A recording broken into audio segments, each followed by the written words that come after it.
Hello everyone. तो आज जो टॉपिक हम कवर करने जा रहे हैं वह है numericals on graphs. Numericals on XT, VT and AT graphs. Last के दो वीडियो लेक्चर्स में मैंने कवर किया था XT, VT और AT ग्राफ्स क्या होते हैं। ठीक है, तो अगर आपने नहीं देखा है तो पहले आप वो ग्राफ्स पढ़ लें, उसके बाद ही न्यूमेरिकल्स ट्राई करें आप। ठीक है, तो चलिए स्टार्ट करते हैं विद न्यूमेरिकल फर्स्ट। ठीक है, चलिए इसको मिटा देते हैं, जगह वैसे भी कम है थोड़ी। एग्जाम्पल नंबर फर्स्ट है। ठीक है, इसमें क्या है मैं आपको बताता हूं। ग्राफ मैंने बना दिया इसमें। ये जो रेड है ना, it is velocity time graph. ये क्या है अपना VT ग्राफ को शो कर रहा है।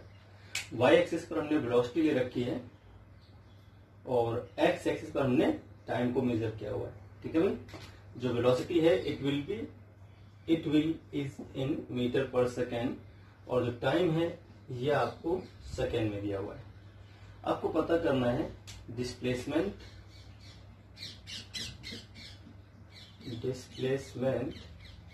एंड डिस्टेंस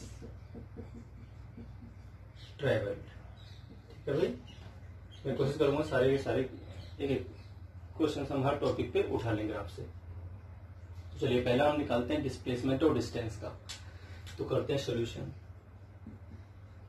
चलिए स्टार्ट करते हैं। देखिए क्या था, मैंने आपको लास्ट वीडियो लेक्चर में बताया था कि जो VT ग्राफ होता है, जो उसका एरिया होता है, it gives displacement and distance. अब आपको ध्यान रखनी है एक बात, जब आप डिस्प्लेसमेंट कर रहे होंगे, है ना, तो साइन भी लेना पड़ेगा आपको। माइनस का है तो माइनस, प्लस का है तो प्लस। और जब हम डिस्टेंस मेजर करते हैं तो उसमें साइन नहीं लेते। While measuring displacement, sign of V and T will be taken. ठीक है, but for distance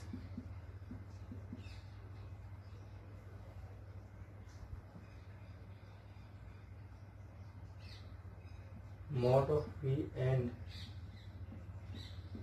mod of T should be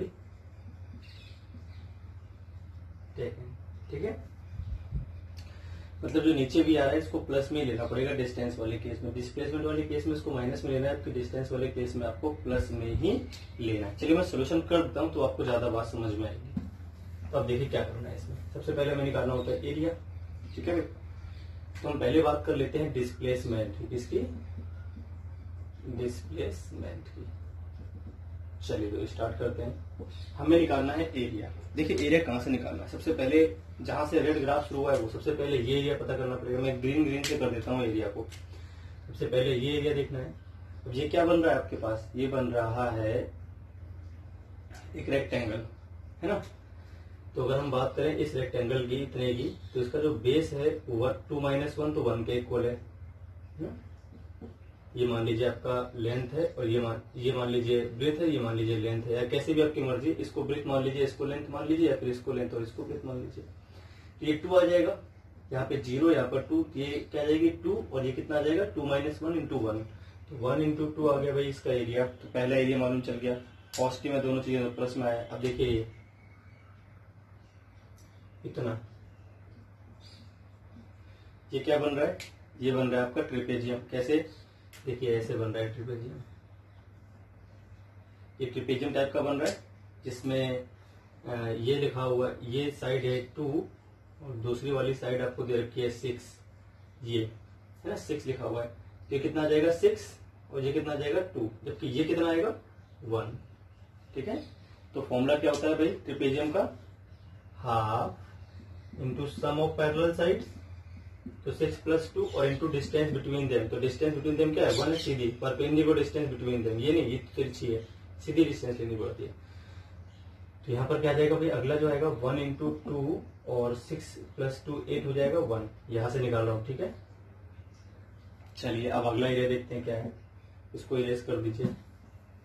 अब जो अगला एरिया आएगा वो ट्रायंगल आएगा। देखिए ये स्टेप बाय स्टेप चलते हैं, ये ट्रायंगल आ जाएगा अगला वाला एरिया, है ना। ट्रायंगल कैसा बन रहा है अलग से बना के दिखा भी देता हूँ आपको। तो ट्रायंगल आपका बन रहा है इस तरह से, 4 - 3 तो 1 तो इसका बेस हो गया, और ये देखिए हाइट कितनी आ रही है भाई 6। तो फॉर्मूला क्या होता है 1/2 बेस इंटू हाइट। ये आ गया, इसका एरिया आ गया, ट्रायंगल का भी एरिया आ गया भाई अपने पास, है ना।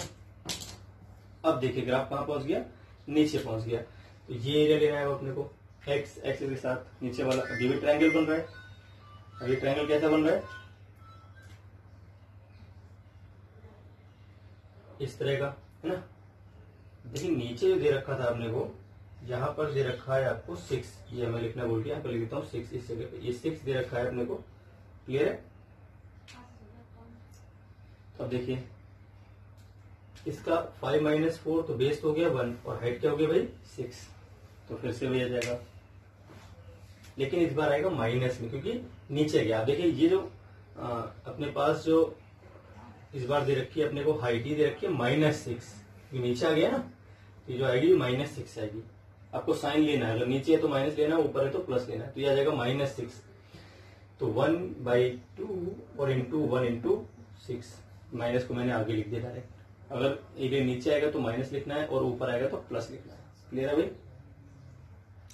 अब देखते हैं आगे, आगे वाला एरिया क्या आएगा। आगे वाला एरिया आपका ये आएगा इतना, ये क्या बन रहा है, ये भी रेक्टेंगल बन रहा है, ये भी माइनस का है, तो उसको माइनस लिख दीजिए पहले ही। नीचे आएगा तो माइनस लिखना है, ऊपर आएगा तो एक्स एक्सिस के ऊपर आएगा तो प्लस, नीचे आएगा तो माइनस, सिंपल है बिल्कुल। अब देखिए भाई इसमें क्या है, ये 6 - 5 तो ये इस तरह का बनेगा, यहाँ पर तो आ जाएगा 1, है ना, और ये आपका 6 था ही, तो 6 × 1 हो गया एरिया। अब इसके बाद जो यहाँ पर देखें अगर हम, तो ये अपने पास एक और रेक्टेंगल बन रहा है, ये इसको अगर हम नीचे देखें अलग से तो ये आपका इस तरह से है कुछ, यहाँ पर दे रखा है 2 और ये दे रखा है 4। ये जो हाइट है इसकी देखिए सामने 4 पे लिखा हुआ है, तो 4 है, ये प्लस का आएगा इस बार 4 × 2, जो आएगा आपका आंसर वो आंसर हो जाएगा सिंपल। तो 2 + 4 + 3 -3 - 6 + 8, तो 3 और 3 कट गए आपस में ही, 4 और 2 6 से कैंसिल हो गए तो बच गया सीधे 8। तो 8 मीटर जो आएगा वो आपका डिस्प्लेसमेंट हो जाएगा, क्लियर है भाई। अब हम बात कर लेते हैं डिस्टेंस की, इसको नोट कर लें। अब डिस्टेंस की बात कर लेते हैं। देखिए एरिया सारे ही रहने हैं, तो एरिया बार बार ना निकालें। मैंने कहा था डिस्टेंस में क्या है, सिर्फ साइन। अब नीचे वाला जो एरिया है वो भी प्लस कर देना है। देखिए पहला वाला एरिया फिर वही रहेगा, दूसरा वाला भी वही रहेगा, तीसरा वाला भी वही रहेगा, चौथा वाला जो माइनस का इसको आपको प्लस कर देना है बस, और जो 5वां माइनस का इसको भी प्लस कर दिया। अब सारे एरिया क्या जाएंगे, प्लस के आ जाएंगे। तो डिस्टेंस करते समय चाहे एरिया नीचे आए चाहे ऊपर आए, आपको पॉजिटिव साइन लिखना है, जबकि डिस्प्लेसमेंट पे नीचे वाले को नेगेटिव कर देना है। तो एरिया बार बार नहीं निकाल रहा, मैं निकाल चुका हूँ, वही एरिया वापस आएंगे। तो 2 + 4 + 3 + 3 + 6 + 8 ना, तो कितना हो गया 6। ये आ गया आपका 4 × 6 6 12 + 9 + 8, 12 और 9 21 है, 29 आपका आंसर आ गया, ठीक है। तो इस तरह से निकलती है डिस्टेंस और डिस्प्लेसमेंट। आप समझ गए होंगे। तो अभी आपको इस तरह ग्राफ दे रखा, वीटी ग्राफ नहीं करना है आपको। जो वीटी ग्राफ दिया होगा तो जो उसका एरिया आता है वो होता है डिस्प्लेसमेंट, और डिस्टेंस वहां से हम निकाल सकते हैं। डिस्प्लेसमेंट जब निकालेंगे तो साइन लेने हैं, नीचे वाले को माइनस एरिया लेना है, ऊपर वाले एरिया को प्लस का लेना है। जबकि डिस्टेंस में नीचे वाला एरिया भी प्लस का आएगा, ऊपर वाला एरिया भी प्लस का आएगा। अब हम किसी अलग टाइप का क्वेश्चन देख लेते हैं। एक और डिस्टेंस और डिस्प्लेसमेंट आपको ऐसे निकालने हैं। अब हम बात कर लेते हैं किसी अलग टाइप के क्वेश्चन की। नेक्स्ट क्वेश्चन में भी आपको एक वीटी ग्राफ दे रखा है। ये एक वीटी ग्राफ है, ठीक है। रेड जो बना रखा है ये ग्राफ को रिप्रेजेंट कर रहा है। आपको पता करना है मैक्सिमम एक्सेलरेशन। इस बार हमको डिस्प्लेसमेंट नहीं निकालना है, हमको निकालना है मैक्सिमम एक्सेलरेशन क्या है, ठीक है भाई। Find maximum acceleration. इस पूरे ग्राफ में जहां पर भी आपको एक्सीलरेशन मैक्सिमम दिखेगा वो आपको फाइंड करना है।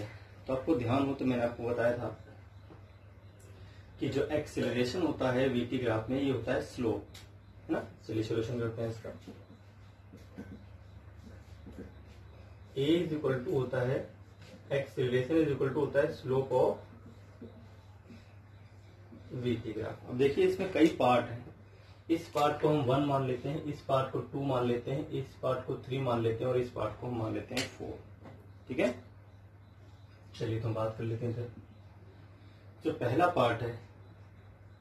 पार्ट है अगर उसकी स्लोप हम देखें, है ना, यहाँ पर अगर हम θ1 एंगल मान लेते हैं थोड़ी देर के लिए, पहला पार्ट यहाँ पर हम एंगल मान लेते हैं θ1, इस जगह पर ये θ1, तो A1 पहले जो पार्ट का एक्सीलरेशन है वो A1 हो जाएगा tan θ1।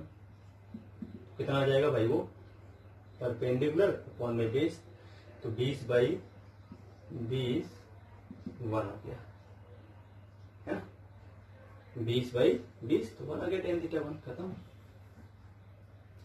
तो A1 आ गया आपका सीधे 1 डायरेक्ट। A1 तो निकालना बहुत आसान था, वो हमने निकाल दिया। अब अगर हम सेकेंड वाले को देखें A2, ये क्या आ जाएगा 0, क्योंकि यहाँ पर वेलोसिटी चेंज ही नहीं हुई है। जब वेलोसिटी चेंज ही ना हो रही हो वैसे भी उसका एंगल क्या बनेगा 0। एक्स के साथ एक्स के पैरेलल आ गया तो tan 0 की वैल्यू क्या होती है 0। A2 0 आ गया। अब हम निकालते हैं A3। तो A3 में अगर हम यहाँ पर मान लेते हैं एक एंगल θ1 θ2 θ3 सॉरी, अभी θ3 मान लिया मैंने इस जगह पर ऐसा, तो tan θ3 आ जाएगा ये। अब ये क्या आएगा, देखिए ये कितना है 40 - 30 और ये कितना है 60 - 20, तो 60 - 20 करूंगा तो 40 आ जाएगा। ये इस ट्रायंगल में देखें आप अलग से, ये पार्ट 3 था, यहाँ पर मैंने θ3 मान रखा है। अब ये जो इतनी जो लेंथ आएगी, इतनी देखिए आप ध्यान से, ये जो लेंथ आएगी ये आ जाएगी 60 - 20 तो 40 आ गई, 40 - 30 करूंगा तो 10 आ जाएगा। ये आ गया आपके पास 4 भाई, यहाँ पर एक्सेलरेशन 4 आ गया। अब हम बात कर लेते हैं यहाँ पर एक्सेलरेशन की A4 की। तो अब ध्यान रखिए यहाँ पर हम θ एंगल मान लेते हैं, इस जगह पर θ4 मान लेते हैं, तो क्या बनेगा 180 - θ4। अब आपको ध्यान रखना है ग्राफ जो एंगल बनाता है वो हमेशा प्लस एक्सिस से लेना होता है। तो यहाँ पर जो एंगल आएगा वो हो जाएगा tan 180 - θ4 माइनस θ4 हो जाएगा। tan 180 - θ क्या होता है माइनस tan θ, तो A4 आ गया आपके पास माइनस tan θ4। अब अगर tan θ4 को देखा जाए तो दिस तो 60 - 0 तो 60 आ जाएगा सीधे सीधे, माइनस 60 आ गया, और अपॉन में क्या आएगा 70 - 40 तो कितना आ गया 30, तो कितना आ गया -2।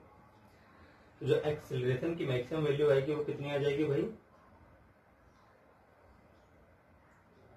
ये आ जाएगी आपकी 4, है ना। तो आंसर क्या आ गया अपने पास A3। देखिए यहाँ पर क्या आ रहा है, ये it will be the answer 4। पहला आया इक्वेशन 1, दूसरा आया 0, तीसरा आया 4 और चौथा आया -2। -2 का मतलब है रिटार्डेशन है, ये रोक रहा है। तो सबसे ज्यादा वैल्यू कब आ रही है 4 आ रही है, तो ये आपका आंसर हो जाएगा। तो इस तरह से मैक्सिमम एक्सेलरेशन पता कर सकते हैं। क्लियर है आपको, समझ आ गई की बात। अब नेक्स्ट देखते हैं, नेक्स्ट में क्या है, अगले क्वेश्चन में अलग टाइप का क्वेश्चन लेते हैं। तो हर क्वेश्चन को मैं अलग टाइप से करवा रहा हूँ, डिफरेंट टाइप के क्वेश्चन अटेम्प्ट करने की कोशिश करता हूँ आज। ये ग्राफ है एक रॉकेट की वेलोसिटी टाइम ग्राफ है, वीटी ग्राफ और ए रॉकेट, ठीक है। तो आपको पता करना है find maximum height attend bye rocket. चलिए कैसे करना है वो समझिए पहले, क्या मतलब किस तरह से समझा रखा है वो देखते हैं पहले। देखिए केस क्या बन रहा होगा पहले ये समझना पड़ेगा, इसको प्रैक्टिकली समझना पड़ेगा।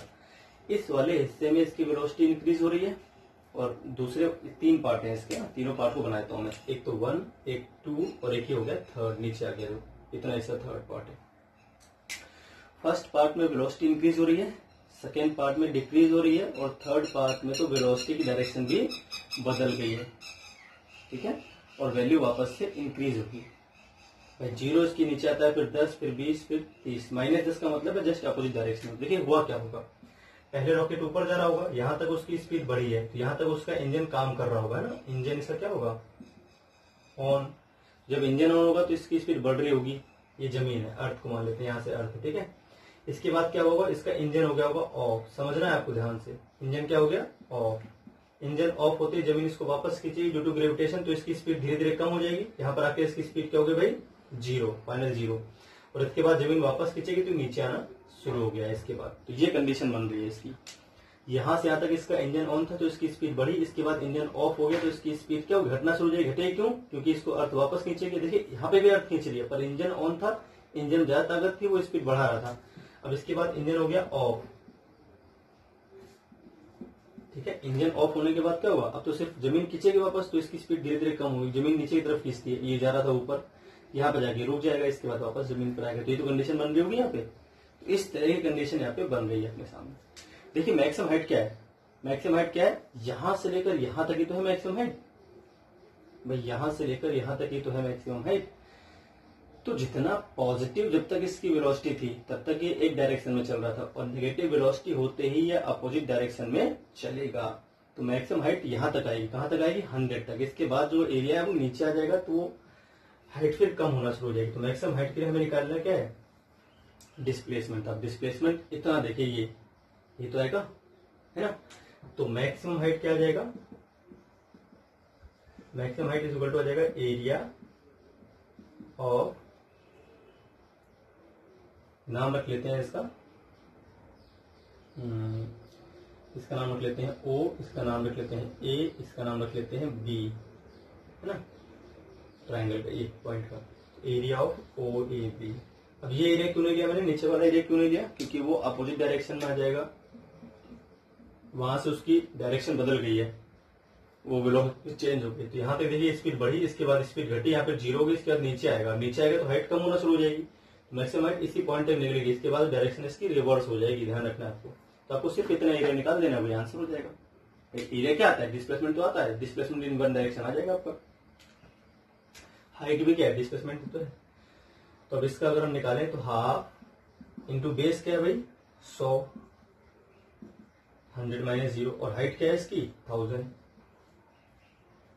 तो आंसर क्या आ जाएगा भाई, आंसर आ जाएगा आपका 50 मल्टीप्लाई 50,000, तो 50 किलोमीटर।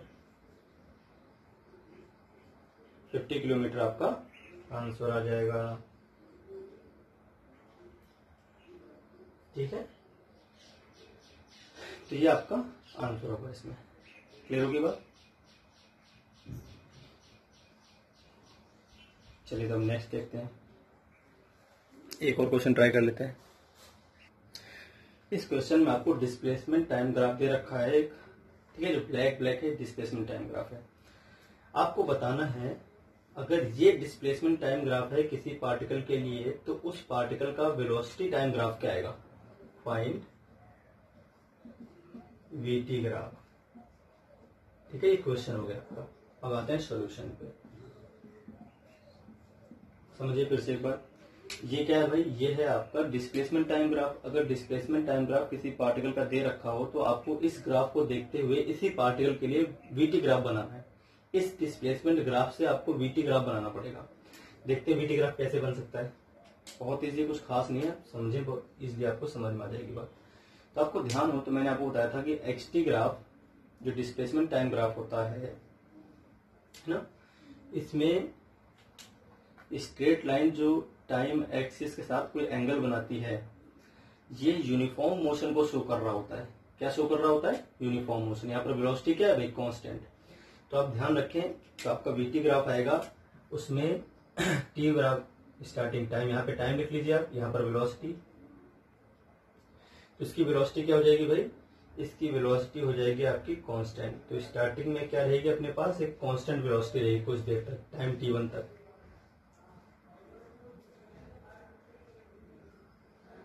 अब इसके बाद देखिए डिस्प्लेसमेंट, ये देखिए जो पोजीशन है वो क्या है, चेंज ही नहीं हो रही। तो डिस्प्लेसमेंट की वैल्यू घट बढ़ नहीं रही है। अब डिस्प्लेसमेंट अगर चेंज ही नहीं हो रहा है, इसका मतलब वेलोसिटी क्या है, 0, पार्टिकल रुक गया है। तो पार्टिकल रुक गया, तो पार्टिकल यहाँ के यहाँ रुक जाएगा। अब ये ग्राफ चलेगा 0 कुछ देर, कब तक? तो टाइम t2। अब देखिए T2 से T3 भी क्या है, डिस्प्लेसमेंट चेंज ही नहीं हुआ, इसका मतलब यहाँ पे भी क्या पार्टिकल रुका हुआ है। तो पार्टिकल रुका हुआ है तो इसको T3 तक फिर हम क्या करेंगे, वापस से ग्राफ वेलोसिटी 0 आएगी। वेलोसिटी 0 क्यों आ रही है? डिस्प्लेसमेंट क्या हो रहा है, चेंज ही नहीं हो रहा। अब डिस्प्लेसमेंट अगर चेंज ही नहीं हुआ है तो वेलोसिटी क्या हो जाएगी, यहाँ पर वेलोसिटी हो जाएगी 0, है ना। ये पोजीशन टाइम ग्राफ भी आप समझ सकते हो, पोजीशन टाइम ग्राफ और डिस्प्लेसमेंट टाइम ग्राफ एक ही बात है, ठीक है। यहाँ पे तो यहाँ पर क्या है, आपका चेंज ही नहीं हुआ, डिस्प्लेसमेंट जो था वही है, तो पार्टिकल क्या हुआ है, रुका हुआ है। अब इसके बाद देखिए ये डिस्प्लेसमेंट कम हो रहा है। कम होने का मतलब क्या, पार्टिकल अपोजिट डायरेक्शन में चलना शुरू कर देगा। और पार्टिकल जब अपोजिट डायरेक्शन में चलेगा अचानक, तो कुछ देर इसकी वेलोसिटी अधिक है क्या, स्ट्रेट लाइन है वापस से, तो हमें क्या मिलेगी, स्लोप देखिए, स्लोप नेगेटिव आ रही है तो वेलोसिटी क्या हो जाएगी, नेगेटिव। तो अचानक वेलोसिटी नेगेटिव हो जाएगी पलट के, कुछ देर वो सेम कांस्टेंट स्पीड से चलता रहेगा। तो ये आपका वेलोसिटी टाइम ग्राफ मिल जाएगा आपको। यहाँ पर टाइम क्या आ जाएगा, T4। इतने ग्राफ के लिए जो पहला पार्ट है, देखिए यहाँ पर जो पहला पार्ट है, पार्ट पर समझा, पहला जो पार्ट है तो इसका पहला पार्ट ये आ जाएगा, ठीक है। फिर ये सेकेंड पार्ट मान लीजिए, तो सेकेंड पार्ट इसका ये T1 से T2। फिर ये थर्ड पार्ट मान लीजिए, तो थर्ड पार्ट भी इसका 0 वेलोसिटी से मूव कर रहा है। इसका ये फोर्थ पार्ट है तो इसका ये फोर्थ पार्ट आ जाएगा, ठीक है भाई। ये लाइन तो बस ये शो कर रही है कि अचानक आके जस्ट अपोजिट डायरेक्शन में चलना शुरू कर देगा पार्टिकल, इस तरह से।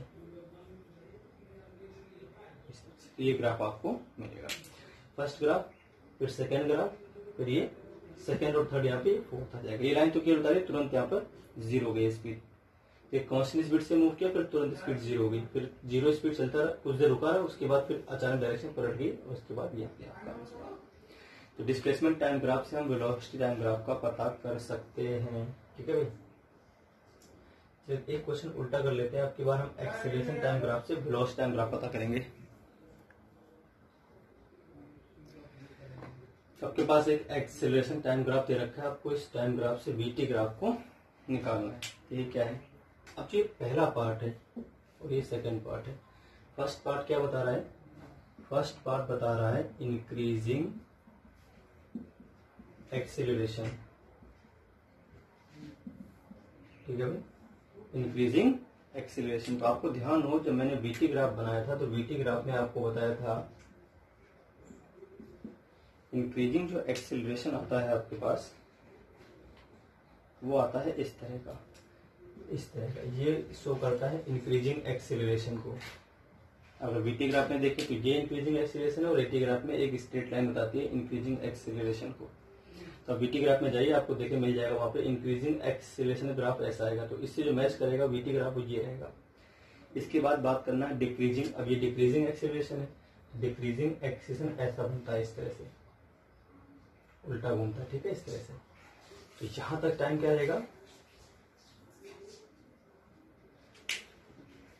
T1 तक तो इसका इंक्रीजिंग एक्सेलरेशन प्लस T1 तक आ जाएगा आपके पास इंक्रीजिंग। इसके बाद क्या आ जाएगा आपके पास, डिक्रीजिंग।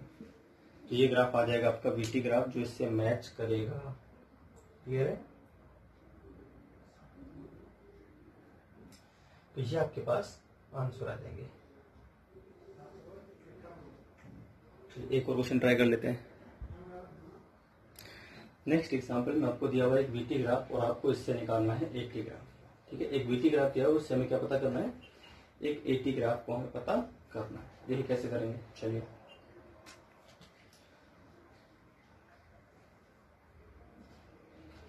ये दिखा रहा है यहाँ पर वीटी ग्राफ में जो स्ट्रेट लाइन मिलती है किसी एक्सिस से एंगल बनाती हुई, आपको ध्यान रखना है। तो यहाँ पर जो एक्सेलरेशन आएगा A1, फर्स्ट पार्ट की बात कर लेता हूँ मैं, तो पार्ट डालते हैं, फर्स्ट पार्ट है आपका, ठीक है। तो यहाँ से एक लाइन आप ड्रॉ कर दीजिए इस तरह से। यहाँ पर जो एंगल बनेगा θ1 वो शो करेगा इसके एक्सेलरेशन को। तो एक्सेलरेशन क्या होता है, A1 आ जाएगा आपका tan θ1। यहाँ पर एंगल आप θ1 थोड़ी देर के लिए एज्यूम कर लीजिए। तो ये आएगा आपके पास 10 हाइट और अपॉन में क्या आ जाएगा 5। जो पहला एक्सेलरेशन है वो 2 है, तो 5 सेकेंड तक इस पार्टिकल का जो एक्सेलरेशन आएगा वो कितना आएगा, 2 आ जाएगा, S2 चला। टाइम कितना रहेगा 5, इधर t लिख लीजिए, ये टाइम के लिए, और यहाँ पर एक्सीलरेशन हो गया, ठीक है, यहाँ पर टाइम मेजर हो रहा है। चलिए आगे बात कर लेते हैं। अब इसके बाद 5 से लेकर 10 तक क्या हुआ है, 5 से लेकर 10 तक जो इसका एक्सीलरेशन रहेगा वो क्या रहेगा a2 रहेगा। अब a2 कितना रहेगा, देखिए इसकी जो स्लोप आएगी यहाँ पर थीटा, जब एंगल हम इधर से नापते हैं, ध्यान रखें आप हमेशा, अगर कोई स्ट्रेट लाइन ऐसे दे रखी है और एंगल आप यहाँ नापते हो तो इसका हमेशा स्लोप माइनस में आएगा, तो माइनस tan थीटा आ जाएगा सीधे सीधे, क्योंकि एंगल यहाँ से नापना, अगर ये थीटा होगा तो ये 180 माइनस थीटा होगा, तो tan 180 माइनस थीटा स्लोप आएगी, tan 180 minus theta minus tan theta की इक्वल होती है। तो अगर आप कभी इधर एंगल नापते हो, इधर की बजाय इधर नापते हो, तो आपको सीधे माइनस पहले लगा देना है, ये थीटा 2 मान लीजिए, तो माइनस tan थीटा 2 आ जाएगी। जब भी लाइन 90 से बड़ा एंगल बनाती है इस तरफ से, यहाँ से नापना स्लोप आपको इधर आ जाएगा 180 माइनस थीटा 2। तो स्लोप क्या है एक्चुअल में, स्लोप आपके एक्चुअल में जो आएगी वो आ जाएगी tan 180 minus theta 2, minus tan theta 2 के इक्वल आएगी, और tan थीटा 2 किसके इक्वल आएगा, वही सेम tan अपॉन में 5 आ जाएगा -2। अब एक्सीलरेशन क्या आ जाएगा आपके पास, -2 आ जाएगा यहाँ पर। तो 5 सेकेंड के बाद जो एक्सीलरेशन चलेगा 10 सेकेंड तक वो -2 का रहेगा, सीधे डायरेक्ट पर गया, ठीक है। तो जो फर्स्ट के लिए था वो ये था, सेकेंड वाला हिस्सा ये है, यहाँ पर 10 सेकेंड हो जाएगा, क्लियर है। अब इसके बाद देखते हैं अगर हम नीचे वाला ग्राफ, ठीक है, इसको मिटा देता हूं मैं। देखिए ये वाला हिस्सा भी क्या बना रहा है एंगल, अब इसका कोई लाइन मान लीजिए आपके पास ये है ऐसे, ठीक है, तो सिर्फ नीचे दे रखे। अब इसका जो एंगल मेजर होगा उसको आगे बढ़ा के यहीं पर मेजर करना है आपको, कभी एंगल यहाँ पे मेजर नहीं कर सकते आप, ठीक है। ये मान लीजिए ग्राफ आपका इस तरह से ऐसा ग्राफ है, तो उसका एंगल जो मेजर होगा इसको पहले आगे एक्सटेंड करेंगे, यहाँ पर एंगल मेजर होगा।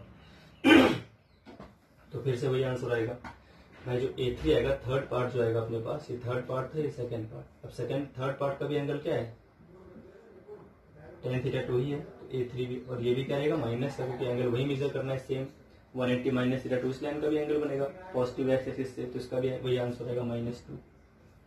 तो इसका आएगा -2, तो अभी आगे एक्सटेंड करेगा ऐसे ही, ठीक है, कब तक, 15 तक।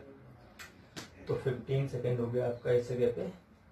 अब जो लास्ट है ये हिस्सा बच गया है, इस हिस्से में क्या है भाई, एंगल हम यहाँ पे मेजर करेंगे इस जगह पे, ये एंगल मेजर होगा इसका, थीटा 4 मान लीजिए इसको। अगर कोई लाइन इस तरह से है आपके पास, ये लाइन, इसका एंगल मेजर करना है तो इसको पहले आगे बढ़ाएंगे, यहाँ पर एंगल मेजर करेंगे, ठीक है, थीटा 4 इस तरह से। अब tan थीटा 4, ये थीटा 4 है, यहाँ भी थीटा 4 ही आ जाएगा इस जगह पे, वर्टिकली अपोजिट। अब क्या आएगा दिस, तो ये 10 है और अपॉन में 5, ये +2 आ जाएगा फिर से, tan थीटा 4 प्लस क्या आने वाला है, क्योंकि 90 से छोटा एंगल बन रहा है। अब 90 से छोटा बन रहा है तो उस केस में क्या आ जाएगा भाई, 10 और अपॉन में 2, तो फिर आ जाएगा कितना, 10 अपॉन में 5, तो 2 आ गया। अब 2 आएगा तो 2 को ऊपर ले चलेंगे, फिर वापस यहाँ से ऐसा रहेगा, ठीक है भाई।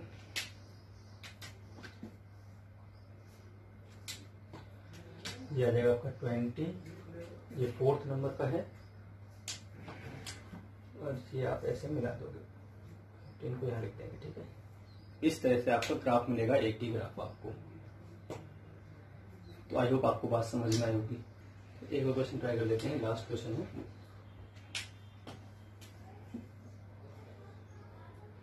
आपके पास एक 80 ग्राफ दे रखा है, ठीक है, यह एक्सीलरेशन टाइम ग्राफ, यहाँ पे 4 दे रखा है, यहाँ पे वैल्यू दे रखी है 10, ठीक है, t सेकेंड में है, और एक्सीलरेशन दे रखा है मीटर पर सेकेंड स्क्वायर में।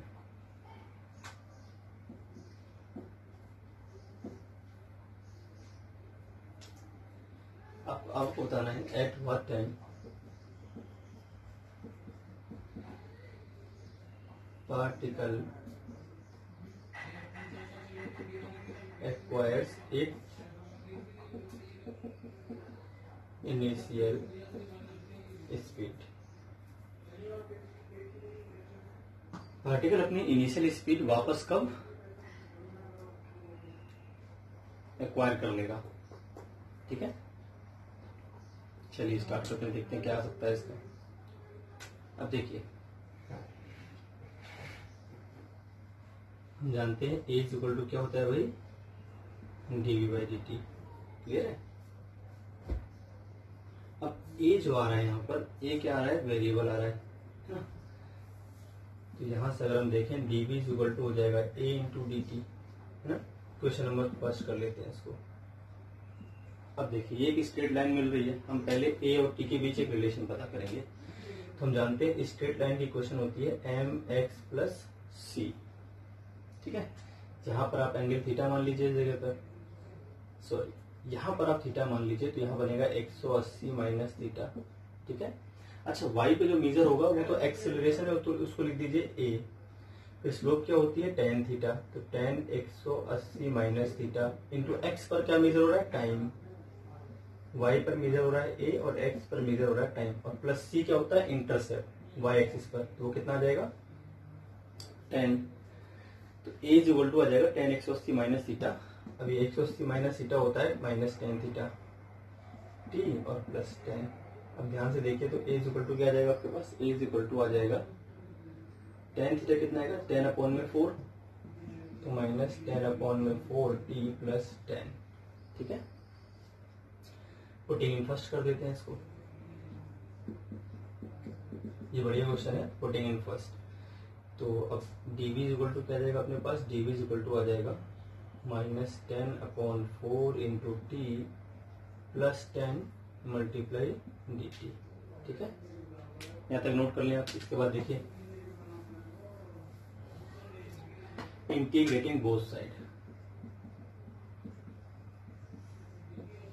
Integrating both sides. चलिए आइए इधर लगाते हैं डीवी, इधर हो जाएगा minus 10/4 into T plus 10 into. ठीक है, देखिए टाइम जीरो पर जो वेलोसिटी होती है उसको बोलते हैं initial velocity you, initial velocity you. अब मान लेते हैं आफ्टर टाइम टी इसकी वेलोसिटी क्या हो गई, फिर से दोबारा यू हो गई। अब देखिए v का इंटीग्रेशन, dv का इंटीग्रेशन v हो जाएगा। लिमिट क्या है, यहाँ भी u है और यहाँ भी कितनी है, u है। ठीक है, इधर आ जाइए, माइनस 10/4 टी डी टी हो जाएगा 0 से t लिमिट, फिर प्लस 10 डी टी 0 से t लिमिट आ जाएगी। u माइनस यू 0 हो जाएगा, लिमिट रखने के बाद v के प्लेस पे u रखना है, फिर v के प्लेस पे u माइनस लगा के माइनस 10/4 टी स्क्वायर बाई 2 हो जाएगा। ये इंटीग्रेशन लिमिट 0 से t प्लस 10 इंटू टी, इसका इंटीग्रेशन हो जाएगा लिमिट 0 से t, u माइनस यू 0 हो जाएगा, minus 10/4 T square by 2 minus 0 plus 10 into T minus 0। Limit put कर दी मैंने। अब क्या आ जाएगा, आंसर आपका आ जाएगा 10/4 into t square by 2 is equal to 10 into t. 10 से 10 कैंसिल कर दिया, टी से टी कैंसिल कर, तो टी अपॉन में 8 इज इक्वल टू क्या आ जाएगा 1, तो टी इज इक्वल टू आ जाएगा पर 8 सेकेंड। ठीक है, तो इस तरह से अपने ये क्वेश्चन सॉल्व होते हैं ग्राफ के। आई होप आपको बात समझ में आई होगी। तो आप नेक्स्ट वीडियो लेक्चर में मिलेंगे नेक्स्ट टॉपिक के साथ।